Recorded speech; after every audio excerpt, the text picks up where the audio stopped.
మనలోని ప్రాణం అమ్మ, మనదైన రూపం అమ్మ, ఎనలేని జాలి గుణమే అమ్మ.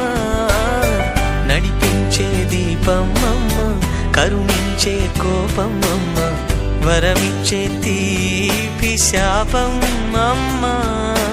నాయాలి అమ్మగా తుండగా జోలాలి పాడన కమ్మగా కమ్మగా. పెదవే పలికిన మాటల్లోనే తీయని మాటే అమ్మ, కదిలే దేవత అమ్మ, కంటికి వెలుగమ్మ. తనలో మమతే కలిపి పెడుతుంది ముద్దగా, తన లాలి పాటలోని సరిగమ పంచుతుంది ప్రేమ మధురిమ.